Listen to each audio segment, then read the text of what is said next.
दोस्तों नमस्कार। दोस्तों, इतिहास बनाया जाता है, इतिहास मिटाया नहीं जाता है। लेकिन अगर कोई यह मान ले कि इतिहास मिटाने को ही इतिहास बनाना है तो फिर क्या स्थिति हो सकती है, उसका पूरा नजारा भारत में देखा जा सकता है। और खास तौर से राजधानी दिल्ली में दौड़ती हुई गाड़ियां, उन गाड़ियों की पिछली सीट पर बैठा हुआ मरीज और मरीज के नाकों में लगी हुई ऑक्सीजन, यही वो परिस्थिति है जो कमोवेश दिल्ली के हर 10 में से 2 से 3 गाड़ियों का नजारा यही है।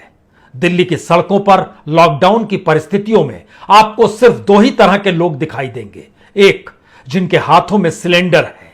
दूसरे, जो किसी तरीके से मरीजों को अस्पताल में भर्ती कराने ले जाना चाहते हैं। और जिन दुकानों में आपको भीड़ नजर आएगी वह मेडिकल की दुकान है। दवाई कहीं मिल नहीं पा रही, ऑक्सीजन की व्यवस्था कहीं है नहीं, वैक्सीन की परिस्थितियों से लोग अभी भी 2-2-4 हो रहे हैं। और इन तमाम स्थितियों में दिल्ली की सड़कों पर दौड़ते हुए ट्रक जिन पर ऑक्सीजन लदा है, दौड़ती हुई गाड़ियां जिनकी पिछली सीट पर मरीज बैठा हुआ ऑक्सीजन ले रहा है, और फिर ऑटो पर या फिर स्कूटर पर अलग अलग तरीके से ऑक्सीजन के सिलेंडर लेकर घूमते हुए लोग।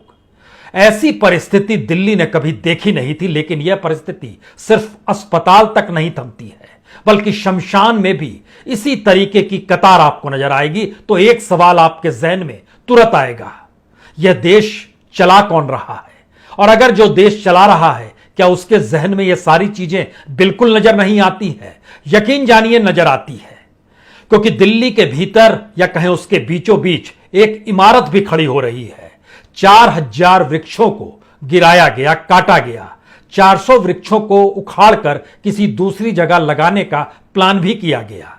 लेकिन आज भी वहां काम नहीं रुका है, क्योंकि वह इमारत इस देश में सेंट्रल विस्टा प्रोजेक्ट की है, जिसके दायरे में प्रधानमंत्री का घर भी आएगा, देश के उपराष्ट्रपति का घर भी आएगा, उनका भी निवास होगा और पार्लियामेंट भी होगी।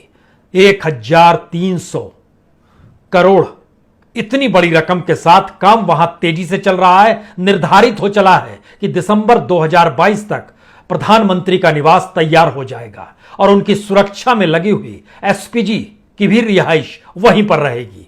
तो वह भी दिसंबर 2022 तक बन जाएगी। जब आप उस इलाके से गुजरते हैं तो कंस्ट्रक्शन का जो काम चल रहा है उसकी हवा कहीं ना कहीं आपके फेफड़ों में जाएगी और आपके भीतर फिर यह सवाल उठेगा, इस वक्त देश जब एक एक सांस के लिए अटका पड़ा है और ऑक्सीजन तक देश में नहीं है, इलाज की व्यवस्था तक नहीं है, तो ऐसे में कंस्ट्रक्शन का काम दिल्ली के बीचों बीच कैसे चल सकता है? लेकिन चल रहा है।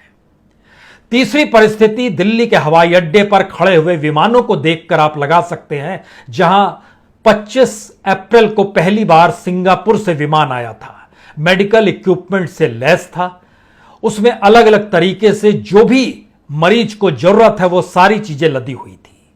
40 टन होते होते 400 टन तक ये जा पहुंचा, क्योंकि बीते 7 दिनों के भीतर में 1-2 नहीं 2 दर्जन से ज्यादा हवाई जहाज दुनिया के अलग अलग हिस्सों से आए।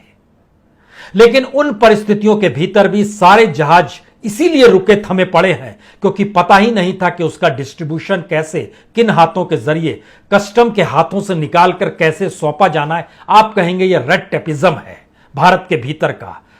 तो जिस वक्त समूची दुनिया भारत को मदद करना चाहती है जिंदा रखने के लिए, उस वक्त भी रेड टेपिज्म है, लाल फीताशाही है क्या?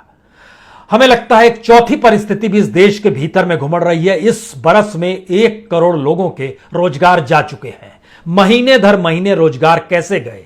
अगर इन सारी परिस्थितियों को मिला दीजिएगा और उसके बाद एक सवाल आपसे कोई पूछे, यह देश चला कौन रहा है, तो आपके सामने एक बड़ा सा प्रश्न चिन्ह उभर जाएगा।